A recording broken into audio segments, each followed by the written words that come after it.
Rogamos por todos que se encontram sintonizados com a frequência do bem, os ouvintes da Rádio Brasil Espírita, os membros da Rede Amigo Espírita, todos que nesse momento suplicam a Tua presença. Que possamos, Senhor, endereçar também as nossas súplicas para as famílias aqui representadas, para que a paz se faça no reino dos corações. E que os benfeitores possam conduzir o nosso trabalho nesse mais um programa Amor e Sabedoria de Emmanuel, para que ao final da tarefa possamos nos sentir felizes e em paz pelo dever cumprido. Sê conosco, Senhor Jesus, hoje, agora e sempre. Que assim seja. Graças a Deus. Queridos irmãos, nós tivemos uma pequena queda no sinal e eu peço a vocês as vibrações, todos possamos estar juntos para que consigamos, com o auxílio dos recursos tecnológicos, transmitir os sinais de sorte a atender aos anseios de todos que nesse momento criamos essa rede de fraternidade. Caríssimos companheiros, nós vamos hoje dar continuidade no programa Amor e Sabedoria de Emmanuel ao estudo que vimos realizando em torno do livro Leis de Amor, que foi ditado por Emmanuel aos médiuns Francisco Cândido Xavier e Valdo Vieira. Nós estamos trabalhando no capítulo 6º, intitulado Consequências do Passado, sendo que na última semana nós trabalhamos a questão 4, 5 e 6. Nós vamos pedir a permissão para vocês e a colaboração do Arnaldo, que no chat coloca os textos para nós, para que a gente possa fazer a leitura, apenas a leitura das 5 e das 6, já entrando na 7ª para começar os comentários em torno da 7ª questão. Eu peço a todos que participem, endereçando as perguntas, os ouvintes da Rádio Brasil Espírita, que possam, através dos recursos, dos chats, do Facebook, através da coordenação da Cláudia, que possam participar. No nosso último encontro, nós ficamos muito felizes com os toques, as contribuições, as perguntas dos companheiros que estão através desse portal Luz que é a Rádio Brasil Espírita, contribuírem, como vocês que encontram no chat, os nossos amigos que estão no site da FIAC, na própria Rede Amigo Espírita, que todos, nesse momento, são 20 horas e 5 minutos, horário de Brasília, possamos participar de uma forma efetiva e afetiva, porque aqui todos estamos em processo de aprendizado. Foi questionado assim para Emmanuel, na questão de número 5. Vamos lá. Em síntese, onde permanece espiritualmente a criatura reencarnada? Resposta. Cada criatura reencarnada permanece nas derivantes de tudo o que fez consigo e com o próximo. Pergunta 6ª. Qual a explicação lógica das enfermidades congênitas? Resposta. Os grandes delitos operam na alma estados indefiníveis de angústia e choque. Daí nascendo a explicação lógica das enfermidades congênitas, às vezes inabordáveis a qualquer tratamento. Pergunta de número 7ª, que é objeto da de hoje. O que ocorre aos suicidas nas vidas ulteriores? Resposta. Suicidas que estouram o crânio ou que se entregaram a enforcamento, depois de prolongados suplícios nas regiões purgatórias, frequentemente, após diversos tentames frustrados de renascimento, readquirem o corpo de carne, mas transportam nele as deficiências do corpo espiritual, cuja harmonia desajustaram. Nessa fase, exibem cérebros retardados ou moléstias nervosas obscuras. Bom, rapidamente, na questão 5, trabalhada na última semana, cada criatura reencarnada permanece nas derivantes de tudo que fez consigo e com o próximo. Ou seja, nós estamos naquela posição espiritual que confere o nosso estado evolutivo. E esse estado vai apresentar para nós as possibilidades de lidar com a semeadura que remonta à nossa convivência com o próximo, como também a nós mesmos. Portanto, estamos diante do grande desafio de nos reajustarmos perante a providência, a misericórdia divina. Na questão 6, qual a explicação lógica das enfermidades congênitas? Também trabalhamos, trouxemos textos, entrevistas de Chico Xavier, mas fica aqui para nós uma reflexão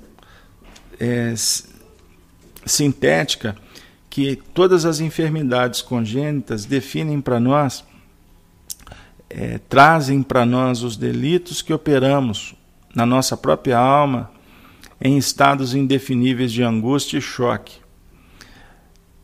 Ou seja, os nossos grandes desvios no passado, que se manifestam na nossa vida presente como enfermidades, para o devido reajustamento.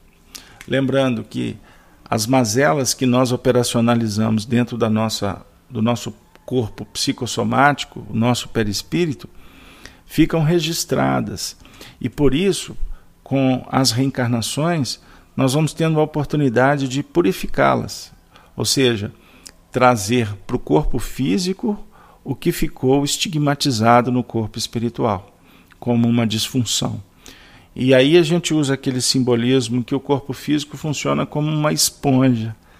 Ele funciona como o dreno necessário para o nosso reajustamento interior.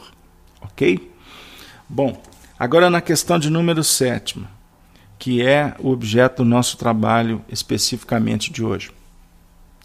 O que ocorre aos suicidas nas vidas ulteriores? Não é? Essa questão que a gente leu agora. Os suicidas que estouraram o crânio ou que se entregaram a enforcamento, depois de prolongados suplícios nas regiões purgatoriais, frequentemente, após diversos tentames frustrados do renascimento, readquirem o corpo de carne, mas transportam nele as deficiências do corpo espiritual, cuja harmonia desajustaram. Nessa fase exibem cérebros retardados ou moléstias nervosas obscuras. A gente observa que a resposta de Emmanuel, muito importante para o nosso aprendizado, ela é uma explanação que precisa de ser analisada com cuidado. Né? Então, ele usa, por exemplo, o exemplo daqueles que estouraram o crânio ou que se enforcaram. Não é? São duas condições suicidas. Depois de prolongados suplícios, vai definir o seguinte, que a consequência do ato insano é uma consequência que vai trazer muitos dissabores. Então ele usa o termo prolongados suplícios, dor, dificuldade, desespero, arrependimento, culpa, durante um período muito, muito complexo.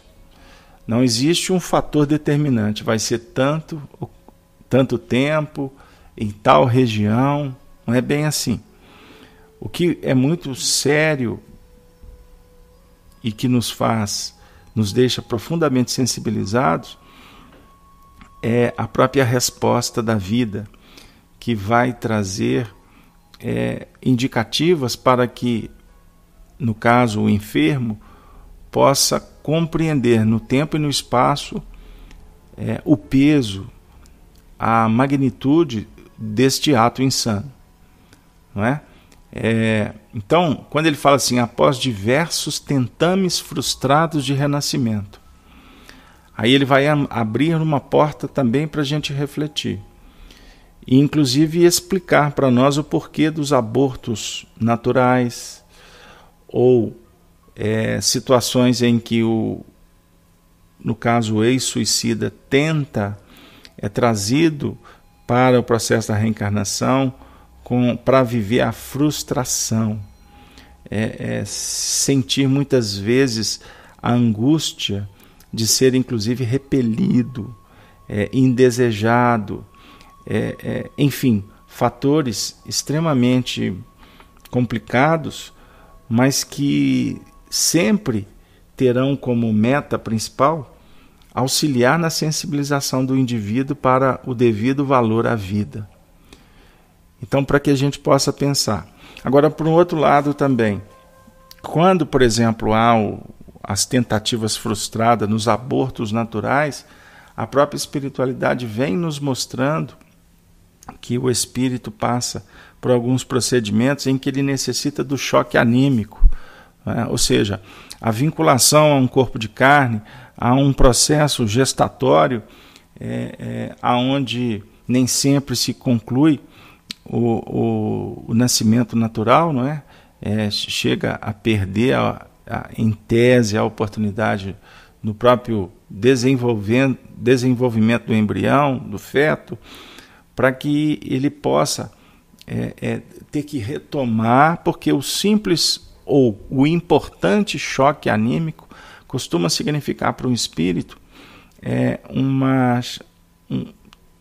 processos terapêuticos que visam recomposição dos tecidos perispirituais.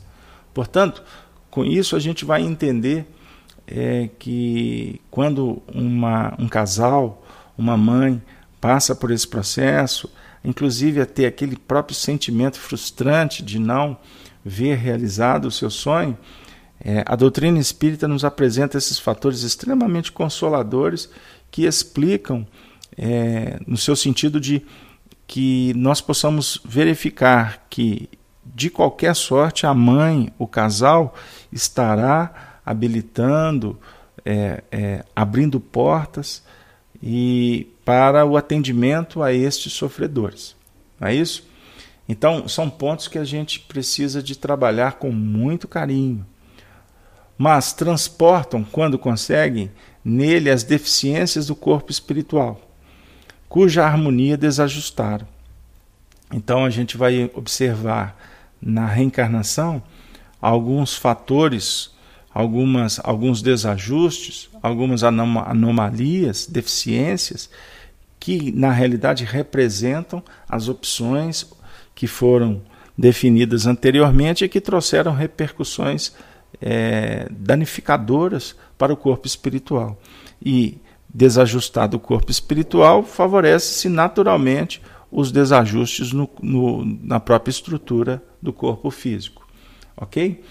Está sendo colocada uma pergunta pela Cleusa, de Leiria, Portugal. Muito obrigado, Cleusa, pela sua participação, e a gente convida você a estar conosco aí durante a semana, inclusive no estudo do Livro dos Espíritos, na sexta-feira, que nós estamos também abrindo a sala conferência, porém às 19h30, um pouco mais cedo. E eu peço ao Arnaldo que ao longo do estudo coloque a chamada aí para nós, né, para os companheiros que vão chegar depois. Mas a companheira Cleusa está perguntando se o síndrome de Down pode ser um suicídio. Não tenha dúvida. As hidrocefalias, o mongolismo, como também a surdez, a cegueira, as hemiplegias, enfim, muitas dessas dificuldades podem ser ressonâncias de opções suicidas. O que a gente não pode é generalizar. Nós não podemos fechar para observar, ao encontrar com um companheiro nessa situação, a gente já querer ter a pretensão de catalogá-lo como no caso, um suicida.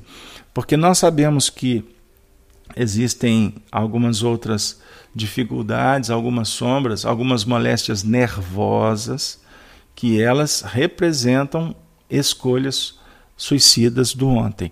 Por exemplo, o desajustamento psicológico, déficit de atenção, algumas depressões, algumas dificuldades que vão se ganhando espaço no tempo, uma tendência negativista, que são fatores que abrem tomadas para que haja conexões com entidades enfermas que em alguns casos estão vibrando nessas faixas suicidas. Por isso que em alguns casos o paciente chega num ponto de se sentir de alguma forma alimentando aquela ideia de tirar a própria vida, né?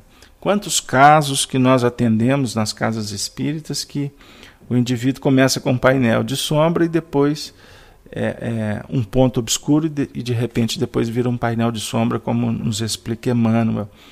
E quando entra no painel de alimentar as ideias de autoextermínio, em boa parte desses casos são inclusive ex-suicidas, que trazem consigo esse potencial de, em meio à dificuldade, a tendência a querer se atirar na frente de um carro, pular da altura, ou se autoflagelar, se cortar, tomar medicações, enfim.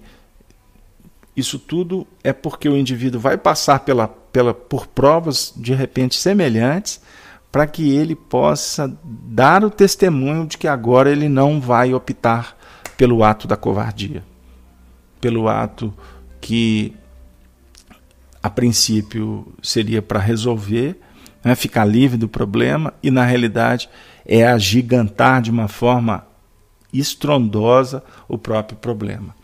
Nós estamos recebendo aqui um recadinho aqui nos bastidores aqui do Arnaldo, sobre uma pergunta que foi feita pelo Fábio Davidson. Eu gostaria de ter a ajuda de vocês para me encontrar essa pergunta, porque eu estou vendo muitas participações, e eu gostaria que o Arnaldo, aqui, não sei se é essa aqui, Beto, quando o obsessor é causador do suicídio, como fica a relação com as penas futuras? Ou tem consciência total do que fazendo está obsediado? Bom, o texto está um pouco truncado, mas o meu amigo Fábio, muito obrigado pela sua participação. Nós aqui somos convidados a refletir da seguinte maneira: a partir do momento em que o indivíduo está num processo de uma enfermidade mental, automaticamente ele abre os plugs, né, as tomadas para a conexão com entidades enfermas. Isso não tenha dúvida. Em alguns casos, a enfermidade ela é, de uma certa forma, proporcionada pela presença dos agentes externos, dos espíritos que estão, de repente, entrando num plano de cobrança, ou se sentem no direito de levar o indivíduo para o fundo do poço. Querem ele no plano espiritual, para que eles possam ter até uma atuação mais vampiresca, né, mais dilacerante. E aí leva o indivíduo nesse processo. É muito importante que a gente possa ter muito carinho e cuidado com o assunto, para que nós não possamos fechar o raciocínio, né, com algumas afirmativas que dificultam o próprio desenvolvimento de outras análises. Nós estamos aqui apenas facilitando a reflexão de vocês, e gostaríamos inclusive de convidá-los para ler obras como Memórias de um Suicida, a própria obra de André Luiz, a Codificação Espírita no livro Céu e Inferno, no próprio Evangelho segundo o Espiritismo, na Revista Espírita, onde nós vamos encontrar muito material para que a gente possa ir construindo o pensamento. Não é simplesmente em alguns minutos, como este aqui agora, que nós vamos, de repente, estabelecer algumas reflexões que possam fechar e nos posicionar de uma forma intransigente posteriormente. Mas precisamos de analisar que, em alguns casos, o indivíduo ele é praticamente teleguiado. Quando há uma subjugação, num contexto assim, mais um contexto moral, e chega num ponto que pode haver até a própria subjugação motora, física, o indivíduo se torna extremamente, ele se torna um joguete na mão de entidades espirituais que podem, vamos dizer assim, tomar a frente, né, e levando o companheiro ao ato extremo. Aí a pergunta do Fábio é: como que ficaria isso, essa situação em que o livre-arbítrio do enfermo foi completamente, vamos dizer assim, obliterado, né, substituído pelo livre-arbítrio de uma entidade espiritual? É óbvio que o que vai definir para nós o nível de sofrimento, a nossa necessidade de resgate no grande futuro, o que está em pauta é a questão da intenção.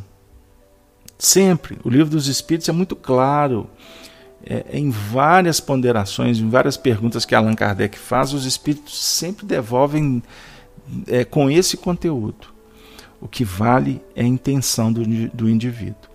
Então, se de repente o indivíduo não teve a intenção clara de tirar a própria vida, mas no momento de uma volúpia, vamos dizer assim, de um certo surto psicótico, psiquiátrico, uma histeria, ele chega nas raias dessa atitude, levado por espíritos, que muitas vezes não vai ser um ou dois, costuma ser turbas de entidades espirituais, com certeza minimizado por esse fator. Mas a responsabilidade, ela não pode ser substituída pela responsabilidade de outrem. Por isso é que em doutrina espírita, quando a gente fala sobre o mecanismo, um princípio básico que é a mediunidade, nós temos que buscar sempre o Evangelho para que possamos verificar aquela condição imperiosa que Jesus define para nós, quanto a necessidade portanto, de vigiar e de orar. E, acima de tudo, trabalhar na educação espiritual, na educação que alguns tratam como mediúnica, mas nós preferimos a educação do ser, formando caracteres, ou como alguns educadores gostam de trabalhar a educação no seu sentido de pôr para fora, para burilar o que nós temos dentro. Não é? Ou seja, nós precisamos de conter as impulsões, precisamos de lidar com as emoções com sabedoria. Hoje eu dialogava com um companheiro e eu falei para ele, não adianta, nós não podemos nos curvar o tempo todo às emoções e aos sentimentos. O sentimento precisa de ser intelectualizado, não trabalhar no nível racional, frio, pelo contrário. A nossa fé, que a doutrina espírita propõe, é a fé raciocinada, mas uma fé raciocinada intuitiva, ou seja, ela não pode ser simplesmente intelectiva, ela precisa de ser elaborada, ela precisa se transformar a partir de uma análise, de uma conclusão, em um processo operacionalizante, ou seja, buscando as forças interiores para sairmos de dentro de nós mesmos, operando no bem, construindo, ocupando a mente com atividades, buscando a terapia da caridade como uma meta que é precursora de novos tempos, no seu sentido de nos tornarmos solidários para não continuarmos solitários. A gente verifica companheiros, casos em que o indivíduo, quanto mais o tempo vai passando, ele mais vai se trancando, não é? Ele vai se fechando dentro de uma redoma, num mundo em que ele não permite ser invadido por qualquer coisa que venha a incomodar. Enfim, com isso a gente verifica a importância de ocupar a mente, as mãos, o coração, para que a gente possa encontrar forças e vencer essas influências que são extremamente negativas, no seu sentido de querer que a gente caia de cama, que a gente feche os ouvidos para os conselhos, que a gente não permita que o ombro, o braço amigo se estenda para favorecer, para nos convidar para outras ambiências. Tudo isso vai caracterizando alguns pontos nevrálgicos que remontam a aquelas ideias que podem se tornar ideias do suicídio. A Eva de Maringá está dizendo o seguinte: acredito que a oração é muito benéfica, pois por uma pessoa muito próxima, todas as vezes que ela pensava na ideia de suicídio, eu sentia mesmo, estando longe. Eu orava por ela e com o tempo ela parou com esse pensamento. Eva, você falou de uma forma assim extremamente inspirada nesse momento do nosso estudo. Porque nós estamos numa ambiência espiritista que ela é favorecida pela prece, e a ideia é que essa ambiência favoreça a prece. Ou seja, nós começamos com a prece pedindo proteção, sintonia com os benfeitores. E a partir do momento em que nós discutimos assuntos tão delicados, tão importantes, e que vão trazer para nós reflexões quanto aos familiares, amigos, o nosso próprio dia a dia, nós precisamos de orar. Orar por nós mesmos, pedindo proteção. Mas também voltar o nosso coração, a nossa vontade, para orar por todos aqueles que passam por provas. Porque a nossa mente, o nosso coração é capaz, sim, de envolver a todos que estão sofrendo de uma forma consoladora, confortadora, estimulante. Isso que você colocou é de um valor extraordinário, minha irmã. Mas, queridos amigos, voltando ao assunto do suicídio, nós separamos aqui para vocês um trecho do livro Lições de Sabedoria, que foi organizado pela equipe da Folha Espírita, com uma série de entrevistas de Chico Xavier, e elas foram dispostas através dos assuntos, e nós escolhemos aqui, para atender, elucidar mais ainda o nosso trabalho, Chico Xavier respondendo a seguinte pergunta: o suicídio traz sempre consequências funestas para o espírito que o pratica, porque a vida é uma fatalidade e ninguém consegue morrer. Como você tem analisado esse assunto com os mentores espirituais ao longo desses 55 anos, no exercício contínuo da mediunidade? Aí Chico responde assim: todo suicídio traz consequências muito graves na estrutura do corpo espiritual. O estudo futuro da origem da criança excepcional, por exemplo, vai abrir um campo imenso de pesquisas altamente proveitosas sobre essas repercussões. Temos visto muitas vezes o câncer infantil como consequência do suicídio em vida anterior. Nosso benfeitor Emmanuel teve a oportunidade de analisar o assunto em vários livros, entre eles Religião dos Espíritos, sobre o tema Doenças Escolhidas. Continuando, agora uma narrativa do pessoal que organizou o livro. No programa de Hebe Camargo, especial de Natal de dezembro de 1985, Nair Belo quis saber o porquê das crianças excepcionais e se elas sentem as pessoas e o ambiente que as cercam. Chico Xavier ressaltou que os excepcionais são, em geral, reencarnações de espíritos suicidas. Esclareceu que a forma pela qual elas se mataram na vida anterior tem muito a ver com a moléstia atual. Se o projétil, no caso da morte, por arma de fogo, alojou-se no centro da fala, a criança renasce muda. Se atingiu os centros da visão, será cega, e assim por diante.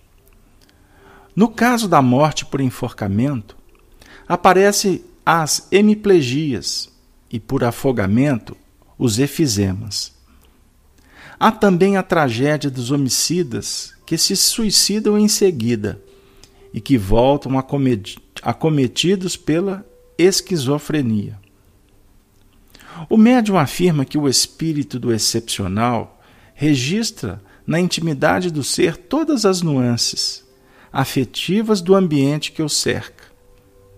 A mulher eleva-se com a maternidade, mas a mãe da criança excepcional é alguém que tem muito amor para dar, porque pediu ao Criador uma tarefa duplamente sacrificial. Foi um momento de grande emotividade no programa. Olha que interessante. Aí, se vocês quiserem, eu vou ler mais um trechinho, que é muito interessante esse ponto. Perguntamos a Chico Xavier, em Uberaba, qual seria a explicação espírita para o problema do nanismo. Ele afirmou que a pessoa encarna sobre essa condição basicamente por duas razões. A primeira delas, a mais frequente, porque praticou suicídio em outra existência. E a segunda, por ter abusado da beleza física, causando a infelicidade de outras pessoas. O nanismo está particularmente ligado ao suicídio, por precipitação de grandes alturas. O anão revoltado, segundo explicou-nos Chico, em geral é o suicida de outra existência que não se conforma de não ter morrido, porque constatou que a vida é uma fatalidade e, mesmo desejando, não conseguiu extingui-la. Chico afirmou que o corpo espiritual sofre, com esse tipo de morte, lesões que vão interferir no próximo corpo, prejudicando particularmente a produção de hormônios. Daí a formação do corpo anão e as diversas formas de nanismo, mais ou menos graves, segundo o comprometimento do espírito. E por fim, ele disse ainda que conhece mães e pais maravilhosos que têm aceitado a prova com coragem e amparado os filhos anões com muito carinho e dedicação. Reconhece que a explicação espírita através da lei de causa e efeito e das reencarnações sucessivas contribui bastante para a resignação perante a prova. Suas palavras são de estímulo e encorajamento aos pais e aos portadores de nanismo, para que não se revoltem e aceitem esse estágio na Terra como um valioso aprendizado para o espírito imortal. E nós vamos concluir, queridos amigos, até sintonizado com o que a Cleusa de Portugal trouxe para nós, uma pergunta que está em alguns parágrafos anteriores que nós propositalmente deixamos por último. Porque a pergunta foi feita assim para Chico Xavier: qual o melhor antídoto contra o suicídio? Porque já que nós tratamos do assunto, nós precisamos de pensar no antídoto, não é mesmo? Resposta: estamos certos de que a fé religiosa, suplementada pela certeza quanto à sobrevivência do ser humano além da morte, e pela conscientização da criatura quanto à lei de causa e efeito a que todos vivemos submetidos, por disposição dos princípios universais que nos regem, é o melhor antídoto contra o suicídio.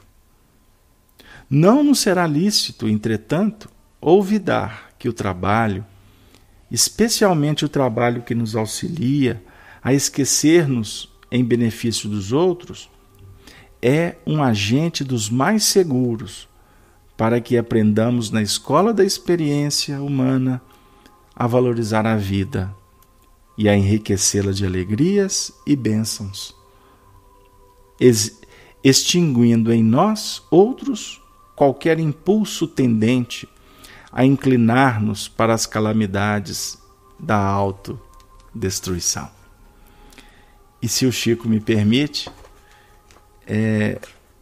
obviamente que permitirá, que nós possamos fechar esse ponto, pelo menos dentro do que nós tínhamos reservado para vocês, com a importância da oração. Pedi e obtereis, buscai e achareis, batei e abri-se-vos-á.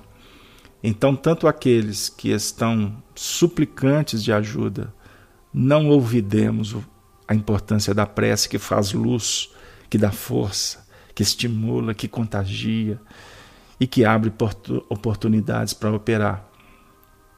Mas também, de nossa parte, que estamos convivendo com tantos corações que passam por provas seríssimas, que nós possamos, de nossa parte, orar, envolver, se fazer presente no coração desses nossos irmãos que estão combalidos.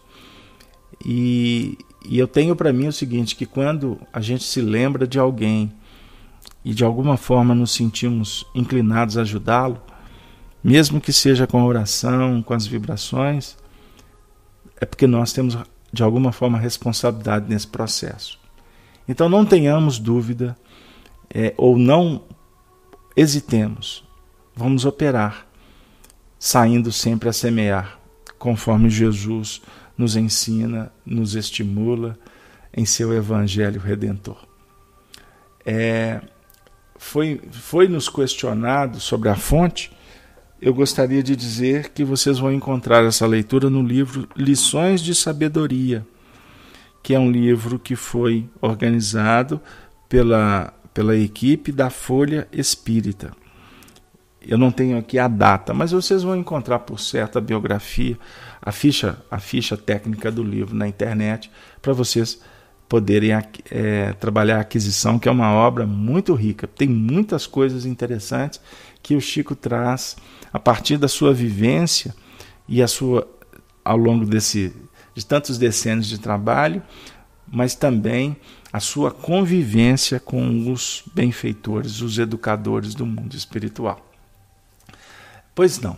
Portanto, Arnaldo, eu gostaria de saber dos nossos irmãos se a gente pode passar para frente ou se tem alguma pergunta que queiram elaborar aí. Alguma ponderação ou podemos passar? Arnaldo, ok. É muito edificante e oportuna a temática e a tua exposição. É um depoimento do Luiz Carlos Ribeiro. Muito obrigado, Luiz, mas só está sendo edificante pelo seu interesse, pelo seu coração sensível, que pacientemente está recolhendo esses elementos que nós somos apenas instrumentos como um garçom que traz para o banquete os talheres, os pratos, e não tenha dúvida de que os benfeitores espirituais é que vão nos servir com um conteúdo efetivamente redentor. Bom, gente, então como eu não estou observando aí perguntas, né? Vamos dar continuidade e agora eu vou trazer a questão de número 8. Arnaldo, vamos lá. Do mesmo livro, Leis de Amor, que nós estamos dando continuidade. E os protagonistas de tragédias passionais? E os protagonistas de tragédias passionais? Se antes a gente estava falando o que ocorre com os suicidas, né? Agora o que acontece com, então, os protagonistas das tragédias passionais. Questão número 8. Vamos à leitura. Protagonistas de tragédias passionais, violentas e obscuras, criminosos de guerra, aproveitadores de lutas civis, que manejam a desordem para acobertar interesses escusos, exploradores do sofrimento humano, caluniadores, empreiteiros do aborto e da devassidão, e malfeitores outros que a justiça do mundo não consegue cadastrar, voltam à reencarnação em tribulações compatíveis com os débitos que assumiram e muitas vezes junto das próprias vítimas, sob o mesmo teto, marcado por idênticos laços consanguíneos, tolerando-se mutuamente, até a solução dos enigmas que criaram contra si mesmos. Atento ao reequilíbrio de que se veem necessitados, ou sofrem a pena do resgate preciso em desastres dolorosos, integrando os quadros inquietantes dos acidentes em que se desdobra o resgate do espírito reencarnado, seja nos transes individuais ou nas provações coletivas. Queridos amigos, que pergunta e que resposta. A definir para nós que protagonizar na atualidade com Jesus só no bem. Liderança, para nós, só pode ser construtiva, semeando a paz, a concórdia, a solidariedade, a caridade, a beneficência, a benevolência, a indulgência, o perdão. Porque se nós formos com muito cuidado, começar a avaliar os nossos dramas, as nossas dificuldades do agora, nosso coração se constrangerá, porque nós vamos perceber claramente que as dificuldades nos relacionamentos foi porque nós mesmos é que incitamos tragédias passionais. Aí a gente vai entender talvez o porquê que o coração que está do seu lado é indiferente ao seu amor. Aquele que caminha contigo não consegue observar os seus esforços. Ou mesmo você luta para oferecer, mas não consegue. Porque você está diante não só de um coração, mas de uma realidade que está sendo refletida através dele, mas que fala do seu histórico, do meu, de todos nós. Porque protagonizar violência obscura, bastidor, trabalhar em crimes de guerra. Ele fala aqui de aproveitar de lutas civis. Nós estamos num momento que a gente está vendo isso o tempo todo. A causa é boa, mas existem aproveitadores que incitam guerras. A gente vive num país que nós estamos diante de falta de limites. As pessoas, em nome de fazer uma passeata para reivindicar alguma coisa, saem atacando, depredando, atingindo outras pessoas que não têm nada a ver com isso, enfrentando polícia. Aí a gente vai verificar que existem interesses por trás destas manifestações, interesses políticos, costuma ter interesse até de gangues, de tráficos. E muitas vezes as pessoas são tão manipuladas e não percebem. E a gente observa que tudo isso reflete exatamente em nós, para nós, porque nós assim o fizemos ontem. Agora não dá mais para sair pichando, não dá mais para que a gente continue fazendo o que a gente sabe que amanhã vai retornar. Ele vem falar aqui de exploradores do sofrimento humano, caluniadores. A calúnia é um câncer. É um câncer que vai corroendo, vai consumindo. que traz tantas dores no futuro. Os empreiteiros do aborto e da devassidão. E a gente observa uma sociedade que tampona uma série de valores, de comportamentos, e faz com que se tornem lícitos. Malfeitores outros que a justiça do mundo não conseguiu cadastrar. Porque quantos débitos, quantos malefícios ficaram nos bastidores da história? Voltam à reencarnação em tribulações compatíveis com os débitos que assumiram. E muitas vezes junto das próprias vítimas. É aí que está. Por que seu coração se enternece tanto para ajudar determinada pessoa e tem dificuldade com outra? Se a gente for mergulhar, possivelmente são vítimas das nossas intemperanças, das nossas devassidões, dos nossos interesses escusos, atitudes de bastidores, e hoje está fragilizado dentro da sua casa. É isso, gente. Nós estamos diante de dramas que nos sufocam, que estão muitas vezes aterrorizando, criando dificuldades. Mas por quê?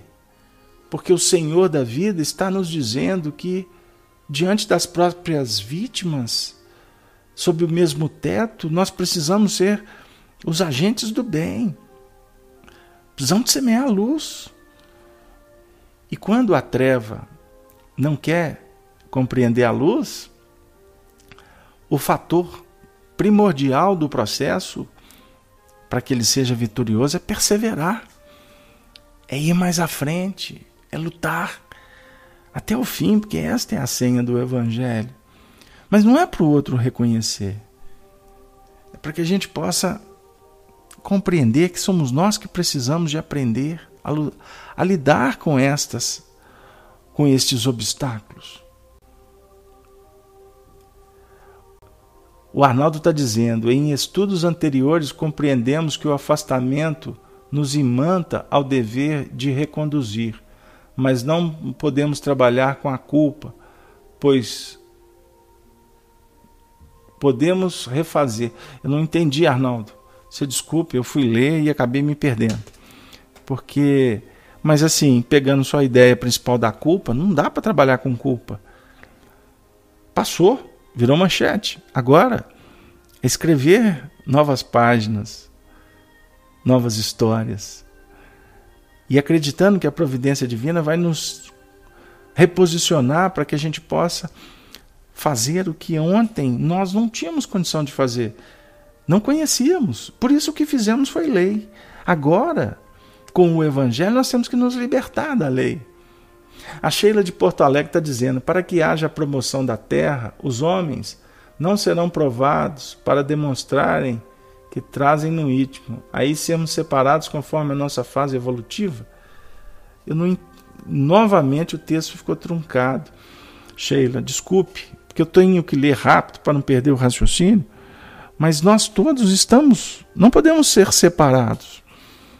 Pelo contrário, o joio e o trigo é um processo de seleção natural. E se você ficar fugindo do joio, como que o trigo vai poder se tornar exuberante? A própria vida vai nos concedendo a oportunidade de plantar a árvore do bem para que ela possa frutificar. Por isso nós temos que cuidar da nossa semeadura e da nossa plantação, do nosso cultivo, não do outro. Então, nós temos que observar com carinho todas as oportunidades. Porque os desastres dolorosos que visitam o ser humano, eles trazem consigo aspectos de reeducação, como nós falamos anteriormente. A dor é para a vida o que o buril é para o mármore sem forma.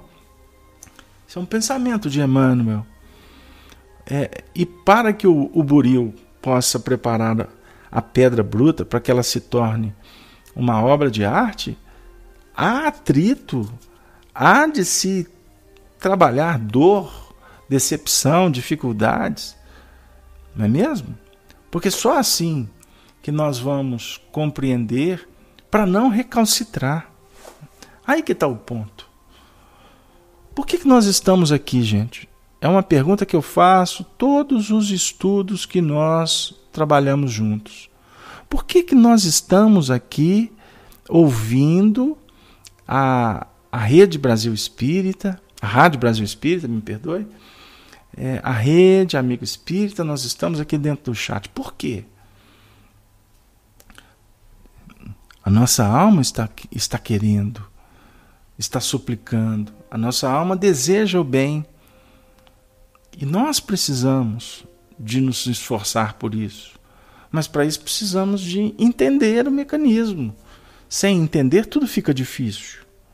E como é que nós vamos entender? Trocando experiências, buscando respostas. O tempo todo a vida nos convida a agir assim, para que a gente possa qualificar, para que a gente possa aprimorar. Porque todos nós precisamos de paz. Agora, paz não é um medicamento, um produto que você vai comprar, você vai encontrar numa loja, alguém vai disponibilizar. Paz é luta, é dever cumprido. O Arnaldo está dizendo para a Márcia, pratique a ciência da paz. Tenha paciência. O tempo cura tudo. Nada melhor do que o rio das horas, como diz Emmanuel. Tudo tem o seu encaminhamento. Tudo tem. Tudo tem. Para nós, possibilidades. Agora, nós é que devemos efetivamente fazer escolhas mais importantes. E aí eu gostaria de abraçar o nosso querido Douglas de Belo Horizonte. Ô meu amigo, que bom conterrâneo aqui na sala. Gostaríamos de te dizer o seguinte, com todo carinho, dentro das exposições que você tem feito aí no chat, a gente não está conseguindo acompanhar todas, mas uma só que eu consegui verificar, eu queria te dizer o seguinte, meu amigo, tenha paciência, porque quando a porta fecha, é porque a providência divina está nos dizendo que de repente não estamos fazendo a melhor escolha. Ou então, que chegou o momento de sermos guindados a viver outras experiências. Afirma uma música muito conhecida da cantora Simone. Desesperar jamais. Aprendemos muito nesses anos. Afinal de contas, não devemos entregar o jogo. A essência é essa. Nada de correr da raia. Nada do que morrer, do que se afundar na praia. Não, a luta, desculpe, o último estrofe eu perdi, mas a luta é para que a gente possa dar o testemunho para nós mesmos que nós somos capazes. Não é mesmo? Bom, gente, vocês estão percebendo que o nosso desafio aqui não é simples, não, é muito difícil, não é? Mas estamos aqui exatamente apenas para trocar experiências e favorecer reflexões, incentivando-os para que vocês possam buscar nas fontes luz legítimas, as respostas que possam nos auxiliar no entendimento. E a nossa fonte como espíritas, não tenham dúvida de que é a codificação espírita, legada por Kardec, a revista espírita e as obras que são consideradas obras embasadas, sérias, né? Nós vamos ler agora a questão de número 9 e vamos trabalhá-la de uma forma bem objetiva, porque ela já está toda dentro do contexto, como a 10ª também. Pergunta 9.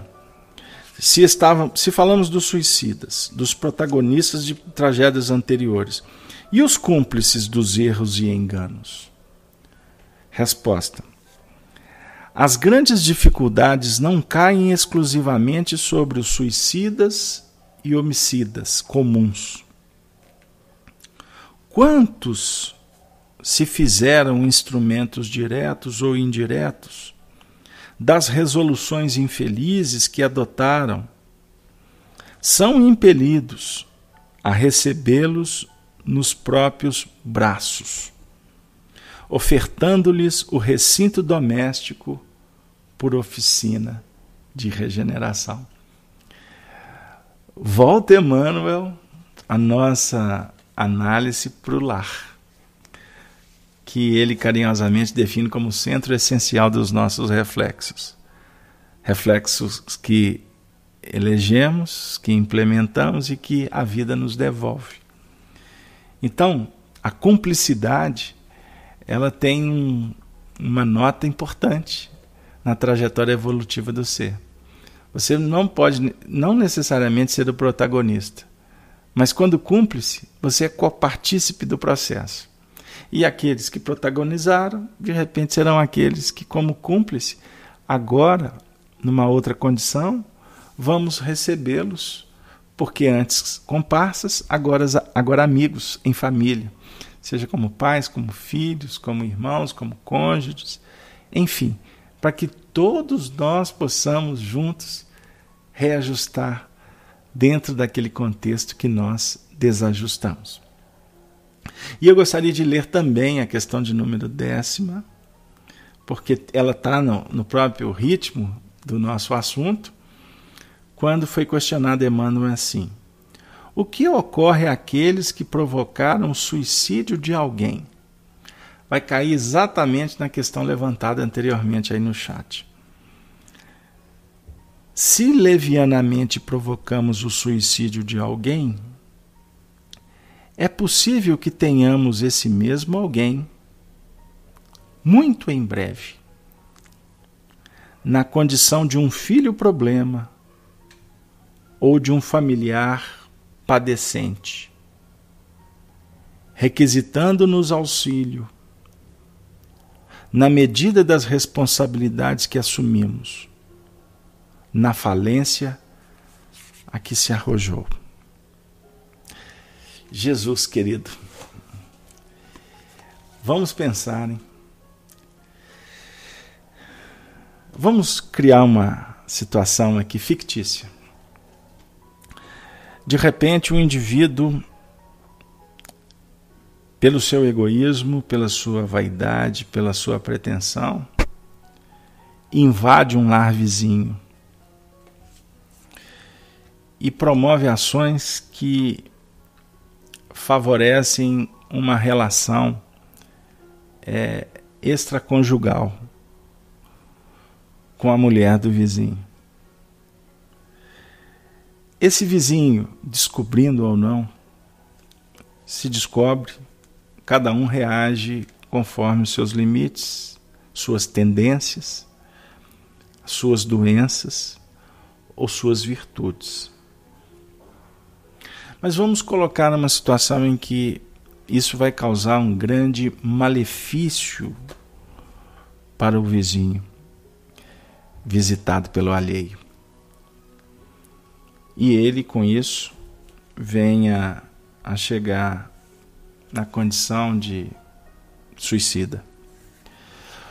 Seja um suicídio direto, tirando a própria vida de uma forma premeditada, elaborada, ou que seja nos impactos insanos, nas atitudes precipitadas, ou mesmo ele entrando nas raias de um suicídio indireto, onde ele se desgosta da vida, se desvincula de procedimentos salutares e venha a desenvolver uma doença específica que vai consumi-lo ou levá-lo à desencarnação a longo ou curto prazo.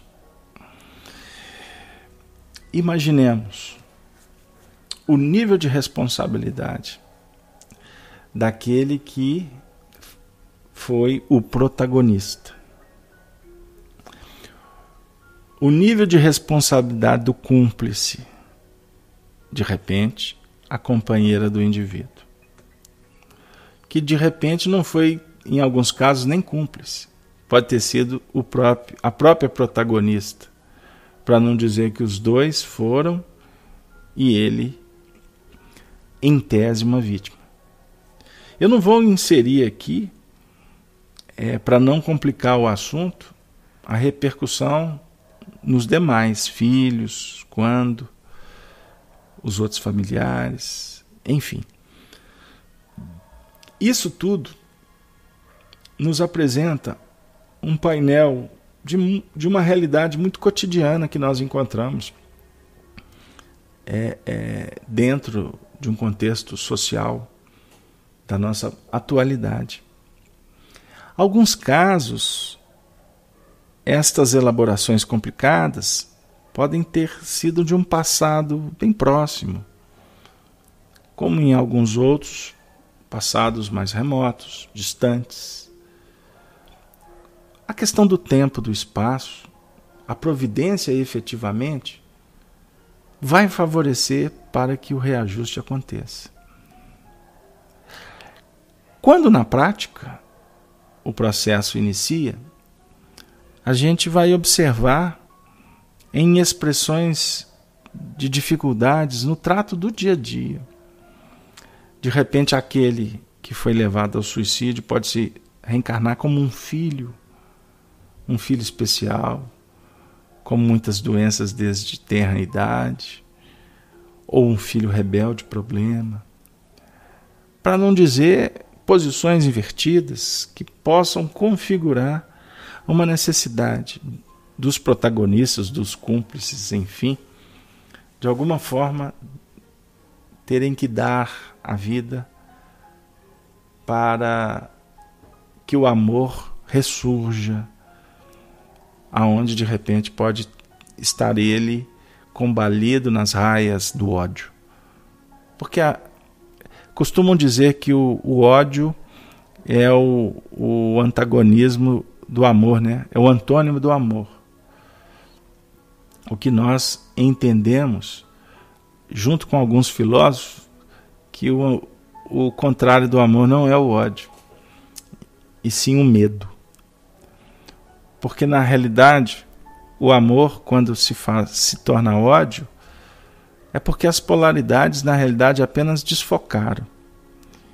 O que vai gerar a sombra, e a sombra por si só traz o sentimento de culpa e o medo se instaura.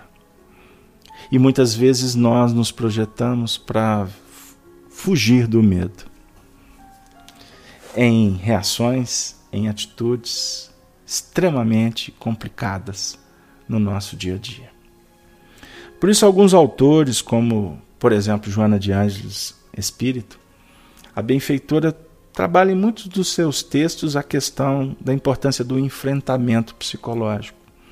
Não enfrentar o outro, mas enfrentar as razões, aqueles pontos existenciais que estão trazendo conflitos. Nós precisamos de aprender a olhar com olhos de ver os sinais da vida. Por outro lado, Emmanuel vem nos mostrando a importância da prudência, da vigilância evangélica e da conduta conectada com Allan Kardec quando define que fora da caridade não há salvação. A espiritualidade define o ponto de sustentação para a regeneração que todos nós sonhamos e que se avizinha. O ponto de sustentação se chama família. Por isso os católicos trataram como a Sagrada Família durante muito tempo. E a gente observa que estes sonhos de um mundo melhor, sem guerra, sem muros, de repente até sem religião, porque o amor será a nota comportamental do homem, mas esse mundo ainda está muito distante.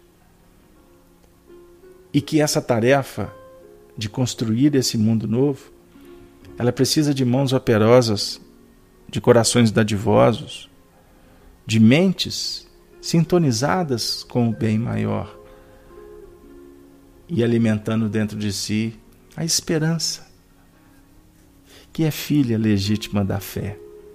Fé que é fidelidade ao casamento que todos nós estamos assumindo perante Deus, o casamento com a vida. Então, precisamos ter coragem e não medo. Embora o medo tenha a sua faceta positiva, porque o medo positivo ele define prudência, cuidado. Mas o medo, no seu sentido de obliterativo, enquistador, não, esse nós temos que passar por ele. Por isso, meus queridos amigos, bondosas irmãs, que acompanham esse programa Amor e Sabedoria de Emmanuel, o tempo aqui está caminhando com uma velocidade incrível, né? Como define o apóstolo Pedro, o tempo urge. E tem hora que ele ruge também, não é? Eu gostaria de trazer para vocês um texto que nós postamos hoje no blog chico-xavier.com. Arnaldo, eu peço que você digite aí para o pessoal, chico-xavier.com, que é o blog da nossa FIAC, né? Nós temos 2 blogs, basta acessar o site da FIAC que vocês vão chegar. Nós postamos um texto de uma página belíssima, que foi uma comunicação psicofônica do benfeitor Pedro de Alcântara. Pedro de Alcântara é o conhecido da igreja, canonizado pela igreja, Frei Pedro de Alcântara de Espanha, que viveu no século XVI, nos tempos de Teresa de Ávila. Pedro de Alcântara foi um dos espíritos que acompanhou o trabalho gigante, maravilhoso, que Chico Xavier foi o embaixador na Terra. Pedro de Alcântara, para quem não sabe, ele é escolhido pela família Bragança, os imperadores do Brasil. Ele é o mentor do Brasil. Não é? Espiritualmente é Ismael, mas pela família é Pedro de Alcântara. E vocês vão encontrar essa história erigida naquela basílica de Petrópolis. Pedro de Alcântara, para vocês estudiosos do espiritismo, gostam da cultura das informações espiritistas, uma das vidas deles está registrada por Emmanuel, através de Chico, no livro Ave Cristo. Ele é o personagem Quinto Varro, ao cristão, pai de Tassiano, aquele que praticamente é a figura central do romance, que nessa última existência foi o nosso querido amigo Arnaldo Rocha. Então eu convido vocês a conhecerem um pouco mais sobre a vida de Pedro de Alcântara, que é um espírito muito presente nas hostes doutrinária espírita. E Arnaldo Rocha diz assim para nós, no livro Instruções Psicofônicas, lição de número 11. A hora habitual das instruções, na reunião da noite de 20 de maio de 1954, fomos honrados com a visita do grande instrutor que conhecemos por Frei Pedro de Alcântara, animador de nossos estudos e tarefas, desde a primeira hora de nossa agremiação, e que, apesar de sua elevada hierarquia na vida superior, não desdenha o socorro aos irmãos em sofrimento, inclusive a nós mesmos, insignificantes aprendizes da verdade. Com a sabedoria que lhe é peculiar em sua mensagem psicofônica, inclina-nos à responsabilidade e à meditação, para que saibamos valorizar o tempo e o serviço como empréstimos do Senhor. Filhos, clareando consciências alheias, defendamo-nos contra a dominação das trevas.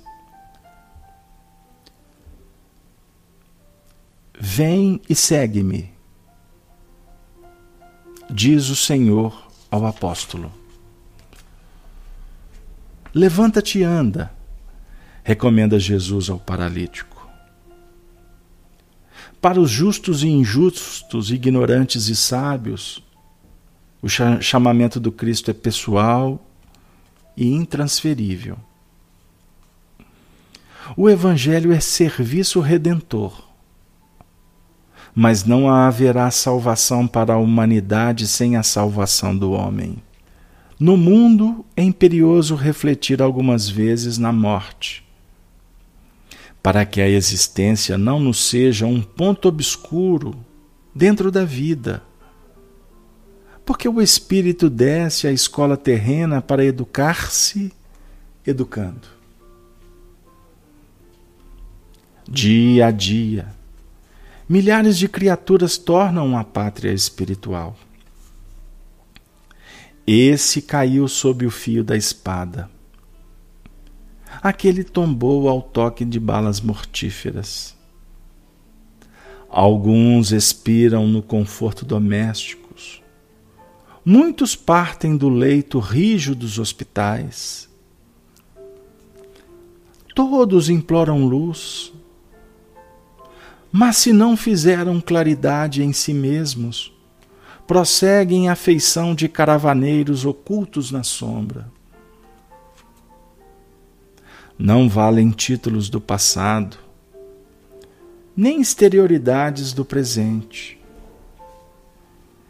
Esse deixou o ouro amontoado com sacrifício. Aquele renunciou ao consolo de afeições preciosas. Outro abandonou o poder que não lhe pertencia. Aquele outro ainda foi arrancado à ilusão. Quantas vezes examinais conosco estas pobres consciências em desequilíbrio que a ventania da renovação vergasta no seio da tempestade moral? É por isso que, sob a invocação do carinho e da confiança, rogamos considereis a estrada percorrida. Convosco brilha a abençoada oportunidade. O Espiritismo é Jesus que volta ao convívio da dor humana. Não sufoqueis a esperança na corrente das palavras. Emergir do grande mar da perturbação para o reajuste indispensável. Não julgueis para não serdes julgados, porque seremos medidos pelo padrão que aplicarmos à alheia conduta.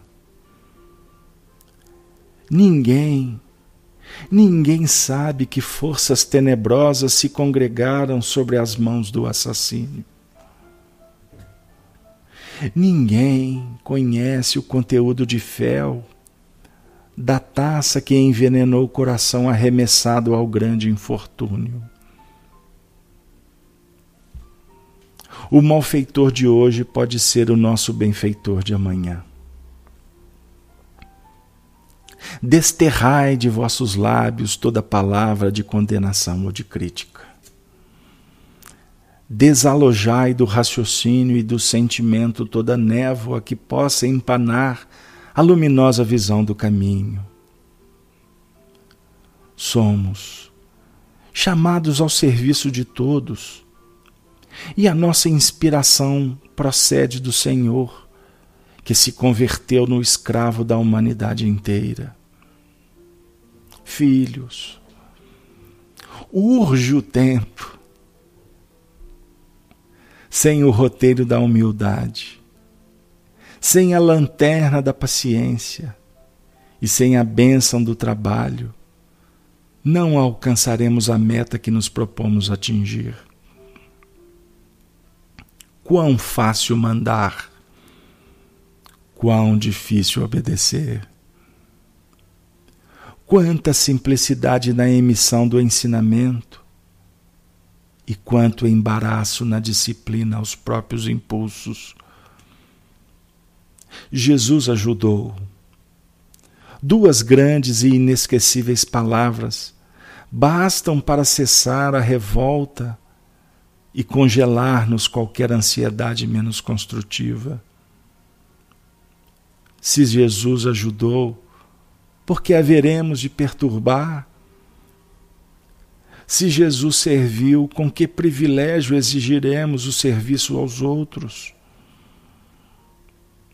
Reunimo-nos hoje em velhos compromissos. Digne-se o Senhor alertar-nos na reconstituição de nossos destinos. Não vos pedimos, senão a dádiva do entendimento fraterno, com a aplicação aos princípios que esposamos, reconhecendo a insignificância de nossas próprias almas. Somos simplesmente um amigo. Não dispomos de credenciais que nos assegurem o direito de exigir, mas rogamos, observeis os minutos que voam. Desdobrar-se-ão os dias, e a perda de nossa oportunidade diante do Cristo pode ser também para nós mais distância, mais saudade, mais aflição. Não aspiramos para nós outros senão a felicidade de amar-vos, desejando-vos a beleza e a santidade da vida. Aceitamos nosso trabalho e nossa lição. Quem foge ao manancial de suor costuma encontrar o rio das lágrimas. Aqueles que não aprendem a dar de si mesmos não recolhem a celeste herança que nos é reservada pelo Senhor. Filhos de nossa fé, urge o tempo. Isso equivale a dizer que a cessação do ensejo talvez não tarde. Façamos luz na senda que nos cabe percorrer. Retiremo-nos do nevoeiro. Olvidemos o passado e convertamos o presente em glorioso dia de preparação do futuro. E que Jesus, em sua infinita bondade, nos aceite as súplicas, revigorando-nos o espírito no desempenho dos deveres com que fomos honrados, à frente de seu e com incomensurável amor. Incomensurável amor. Façamos, desempenhemos os deveres de uma forma honrada, para que todos nós juntos, você da Rádio Brasil Espírita, da Rede Amigo Espírita, você que nesse momento nos irmanamos para sentir a presença de Deus em nosso lar íntimo. Todos nós possamos, unificados em espírito, agradecer por tudo que nos foi oferecido. E suplicando ainda que Maria Santíssima envolva todos nós, para que estejamos sempre juntos do Cristo de Deus, na terra, no espaço, sob a luz de doutrina espírita, com Allan Kardec, e no instante da caridade, com a alma pronta para dizer: eis-me aqui, Senhor, cumpra-se em mim, conforme a tua palavra.